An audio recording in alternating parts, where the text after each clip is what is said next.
All right. Hello, everyone. This is Brother Kody from the Brothers Blue. And today, what I'm going to do is a reaction video to Christian Watson's video titled Critical Race Theory is Destroying Your Life. Here's how to survive. This seems somewhat hyperbolic, which is somewhat unfortunate because the simple breakdown of my analysis for this video is just that. In general, Mr. Watson seems to speak hyperbolically, but different people feel differently about different issues. So let's get started.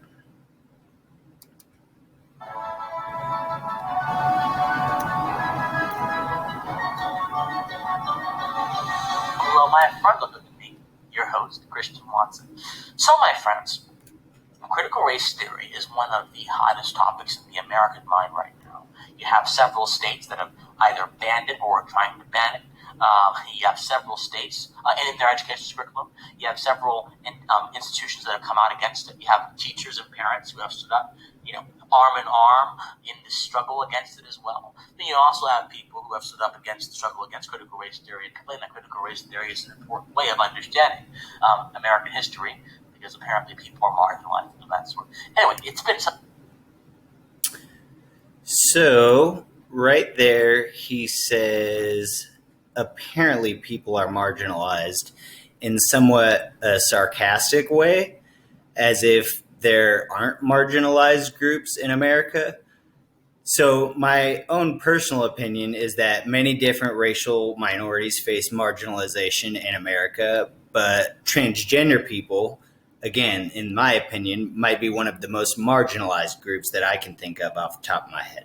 So, there are different marginalized groups throughout America, and they are marginalized for different things. With that being said, this start is very well articulated, explaining the current atmosphere and discussion around critical race theory in the American lexicon.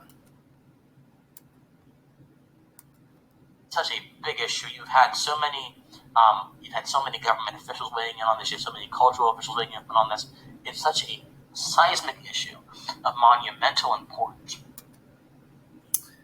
All right. So right there, he says this is a seismic issue of monumental importance, which is something similar to what is said in an article that I'm going to go over with in my next critical race theory video. And that article compares the current battle of those who are pushing CRT and those who are against CRT.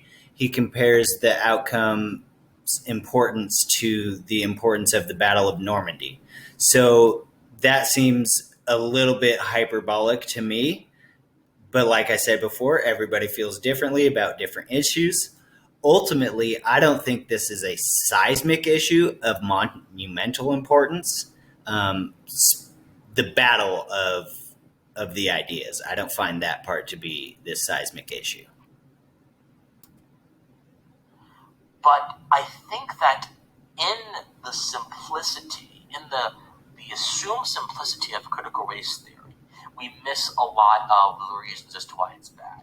It's okay to say something is simple, because critical race theory is a grossly simple and perhaps even emaciated excuse for a theory. Theories are supposed to be multifaceted, they're supposed to be dynamic, they're supposed to be adhere to scientific inquiry. Critical race theory does none of that. So I would. Okay, so he's basically saying that CRT doesn't meet his personal definition of a theory because it's not complex enough. He says a theory is multifaceted, dynamic, and adhering to scientific inquiry, which CRT doesn't adhere to any of them, in his opinion. The last part is true, but a theory can be basic and one-dimensional rather than dynamic and multifaceted. He's wildly misunderstanding science, in my opinion, because there are plenty of very simple theories that are close to being the laws of nature, like Newton's laws, which also happen to be quite simple. For example, the theory of plate tectonics isn't like this nuanced, complex theory. It's actually quite simple. But this isn't a science lesson, so let's move on. it's actually insulting to call it theory because theories suggest and imply certain things, certain epistemic steps that critical race theory outright by its very existence, by its very foundational tenets, refuses to take. But that's a different story. But a lot of people who oppose critical race theory say it's racist. And by a traditional definition of racism, that's correct. But when we do this, we forget that we're not fighting a war of flesh and blood. If we were fighting a war of flesh and blood, it would be very, very easy to say this is racist, therefore it's bad. We're fighting a war of concepts and values, of sort of spiritual qualities. All right. So he says we're fighting a war. Again, I find this to be hyperbole and a talking point that I read frequently from both sides, to be honest. This spiritual war that he refers to isn't some grand new concept either. It's the culture war. That's the popular name, but I actually think the most accurate way to describe what these people think is happening is a cold civil war. I'm personally trying to think of most things as being less binary, and therefore I don't buy into the spiritual war narrative. Again, I don't think that we have one side and the other side, and one's good and one's evil and stuff like that. So, and when I say spiritual, I don't necessarily mean ghosts, spirits, and angels. I do mean, however, things that are not immediately apprehendable to my senses without me manifesting it. Values in these concepts are typically not apprehendable unless someone shows you that they have a certain value or a certain belief system. So we have to take our insights from the sort of material realm and go up to the conceptual realm and deal with it there. So we deal with it there, we have a much richer understanding of why critical race theory is a bad thing. Okay, so again, I don't think this is binary. He talks about it being different from the material realm to the conceptual realm. And so the material realm that he references in science most closely relates to what we call the empirical realm. And again, I don't think this is binary. I think that if you look at the effects of critical race theory from both the empirical realm and the conceptual realm, you can see the positives that come from it. He says that in order to see how truly bad it is, that it behooves one to take it beyond the material realm or the empirical realm and to the conceptual realm. Now, is it racist? I guess by a traditional definition it is racist, but there's so much more that's wrong with just that. So let me pose something to you guys. Let me just try to expand the limits of your thinking a little bit, because this is very important that we have the intellectual firepower that we need to defeat these bad ideas. Critical race theory is essentially the idea that power, privilege, and race, these sort of trifecta of doom, form a sort of impenetrable condition in American society, which constantly assails and holds down marginalized groups at the leisure of the dominant classes. For critical race theorists, dominant classes are white people. Let's just be honest. That's what they are. They are white people. They are what they would call them white supremacists. Those are dominant classes. Black. All right. So he says, word for word, for critical race theorists, dominant classes are white people. Let's just be honest. That's what they are. And so I'm sorry to have to break this down for Mr. Watson here, but in America, white people make up over 70% of our population. And with that being the case, I'm curious as to what other boxes they would have to check for you in order to qualify as a dominant class. This is like saying there are more poor white people in America than poor black people. Duh. If you understand basic math, you can understand that African Americans make up a disproportionate amount of poor people. It's pretty simple. Black folks can't be this because apparently they don't have power, which is categorically, quantitatively false in many instances. But still, let's keep going with this. Okay, so right there he said that black people can't have power, which is categorically and quantitatively false in many instances. Rather than expanding or providing evidence on research, he simply wants to move on. but I'd rather we stay here for a second. He has referenced power twice now in a somewhat ambiguous fashion. How one quantifies power is unsure. However, I did some basic research. So, our most recent Congress has 59 African American senators or House members of a total of 535, which is 11%. And that's still 2% shy of the 13% African American population in America. And it's still the highest amount of congressional representation for African Americans in history.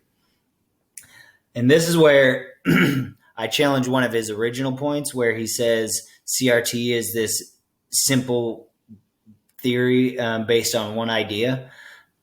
It actually recognizes different groups being marginalized.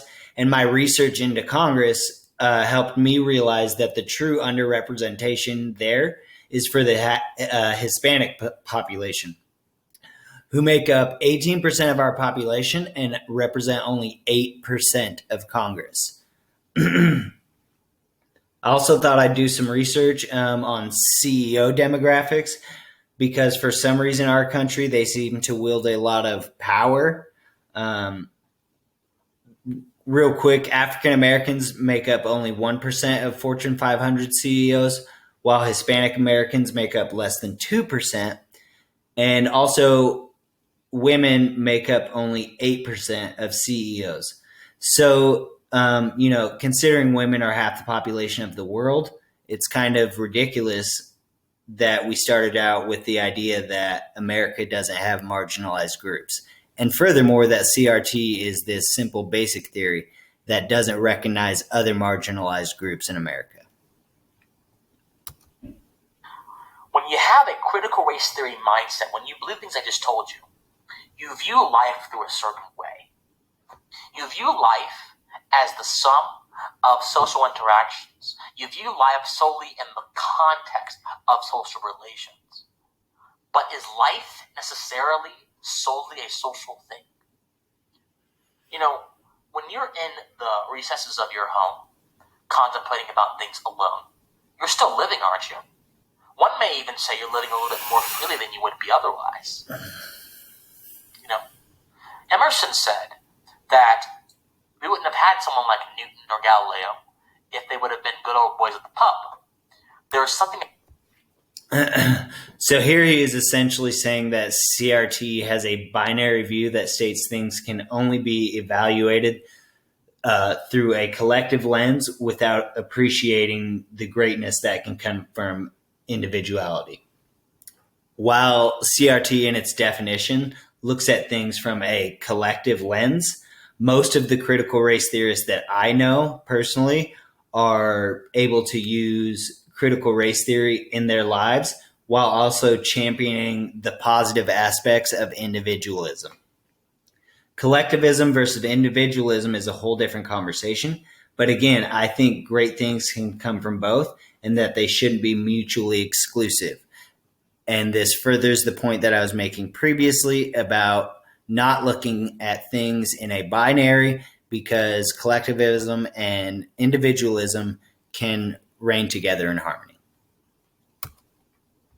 He said, the sweetness of solitude that activates a genius within us. And some would argue that that genius within you is actually, and it exemplifies the highest potential of your life. That genius within you, that spark, that flame that moves you towards good actions, that moves you towards productivity, that moves you towards so many things. So again, I think this genius within you that he is referring to can be discovered both as an individual and as a part of a collective. But for critical race theorists, your life is defined solely by power and domination if you are a marginalized group, and it's defined solely by privilege if you are a dominant group, like white groups. So I would say we've reasoned so far that even if you are alone, you're still a living being. There are plenty of animals and insects that are alone, like spiders, who are still living. They still have the life force within them. But again, critical race theory looks at you in relation to other people solely, primarily. this is where we get in trouble. Critical race theory, along with being racist and terrible and simple and prejudiced, critical race theory is fundamentally anti-life. And if its tenets are to be accepted, it would destroy your life. So again, right there, it's going to destroy your life. So this seems somewhat hyperbolic to me, but let's have Christian explain to us how critical race theory is going to destroy our lives. Life, my friends, has certain foundational tenets that it requires to be lived in an efficacious way.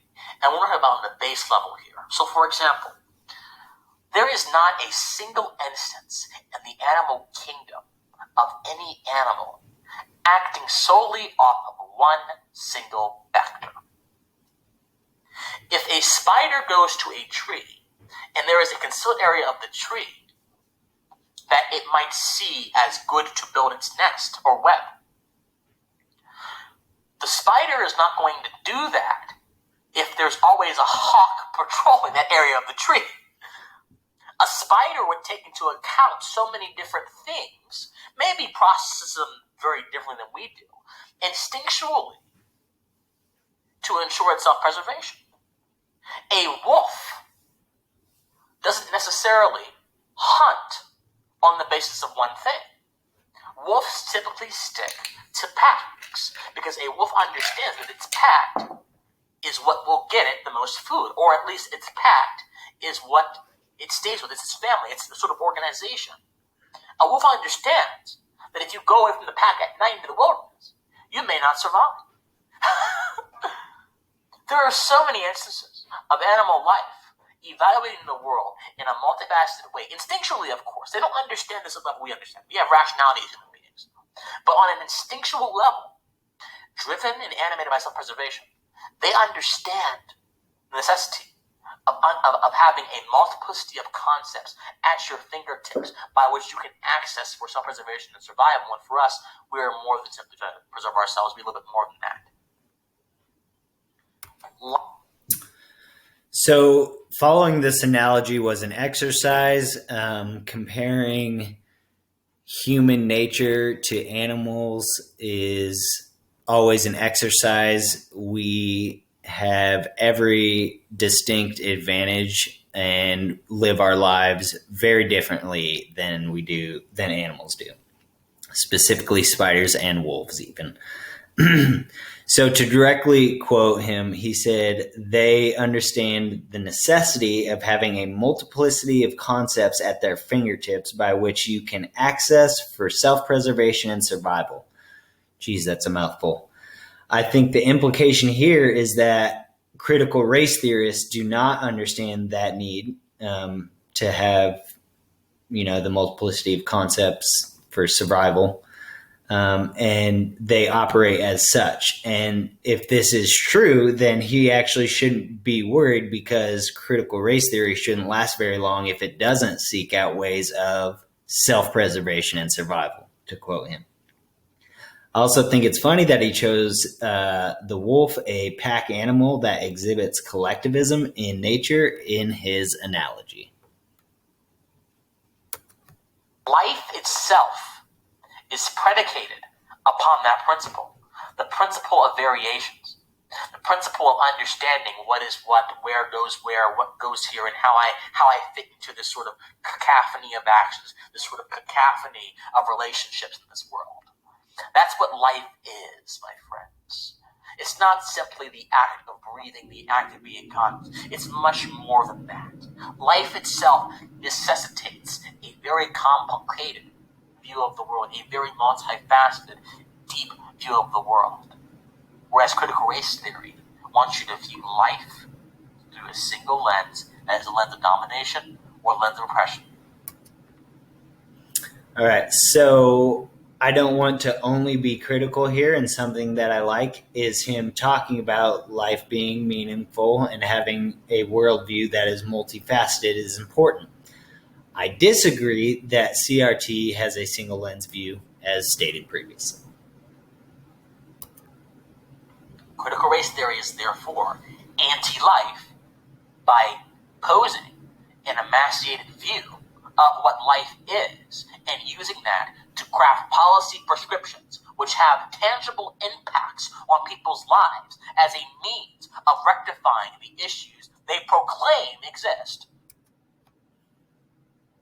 All right, so this is good because he starts getting a little bit excited, and I understand because I feel the same way, but diametrically different on the substance of what he's talking about. So he says, rectifying the issues they proclaim exist. Issues that have tangible data like home ownership, wealth inequality, prison populations, poverty rates, etc., don't have to be proclaimed to exist. They exist. It is an anti-life ideology. Life is a dynamo, boundless potential energy. Also, life is largely unpredictable. We know that we're going to die one day. We know that we were born one day. But in between those two periods of time, those two conditions, we don't know what's going to happen.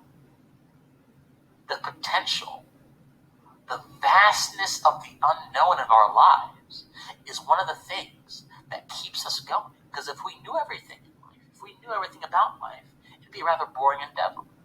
It's one of the reasons why I think that, the argument for free will and particularly from a religious standpoint is so compelling. Because I don't understand how if an intelligent being exists, and I do believe one exists, how his creation, you would expect his creation to grow and take responsibility for sin or whatever, if they didn't have the ability and the capacity to choose freely. Now, of course, this is a very complex philosophical issue. We'll get to that later. But so here's the point. Critical race theory also tries to reduce the dynamism of life by saying that life for particular people has a particular set of outcomes that are caused in a particular way. For example, life for black folks is going to be marred by oppression because there are disparities between black folks and white folks as a group. Okay, so he says that a part of the theory that he disagrees with is that life for black folks is going to be marred by oppression because there are disparities between black folks and white folks as a group. I agree with that statement. He doesn't. I think the big point that he's missing is that if he replaces is for was and makes it past tense, then there would be no argument. The idea behind critical race theory is that work needs to be done to change the reality that life for black folks is going to be marred by oppression because there are disparities between black folks and white folks as groups. Again, a statement that I agree with and that he disagrees with. Any recollection of the fact that black folks are not reduced to groups, black folks are dynamic individuals, you cannot make any meaningful measurements of someone's condition from the condition of people who are not them. All right, so unfortunately here he's kind of just wrong whether he likes it or not. Yes, black people are dynamic individuals, but they are also a part of this group that makes up 11% of our population. Again, this is not something that's binary. The fact that black people are dynamic individuals doesn't change the fact that they are black people, and that is a part of the group of Americans that they belong to. So, in those two ways, by refusing to have a complex view or a multifaceted view of the world and ascribing values and principles and conditions to a single idea, and by prescribing a certain condition of life to people who look a certain way, critical race theory is not just a racist ideology, it is an ideology that is against the very concept of life itself. Think on it. My friends, I love you. If you love me, I want you to like, share, comment, and subscribe to this video. I want you to donate to me on PayPal. PayPal. All right, so I'm going to end it there because if you want to go check out his stuff, that's fine. So with all that being said, this guy is an aspiring political commentator, and he does have some traction. He definitely follows rule number one, which, if you ask any successful YouTuber, is just to make as much content as possible. He pumps out videos of his diatribes almost daily, and he also uses all caps with different words throughout his titles of his videos, which is another trick of the YouTube trade. Although I disagree with most of his viewpoints, I would like to shout out his channel, Pensive Politics. And if you have any interest in what he has to say, or if you want to, donate to him or whatever, you can go and watch one of his videos. Ultimately, it's all love, and he deserves his microphone as much as anyone else. So overall, I would say that he actually reminds me of another right-wing pundit with a huge following. He talks very fast, references evidence or proof without actually providing any. At least that's what happened in this video. I haven't watched a lot of his other stuff to see whether or not he provides data in those. But he also uses large, unnecessary words like indeterminable and cacophony, making his statements unnecessarily complicated but ultimately coherent.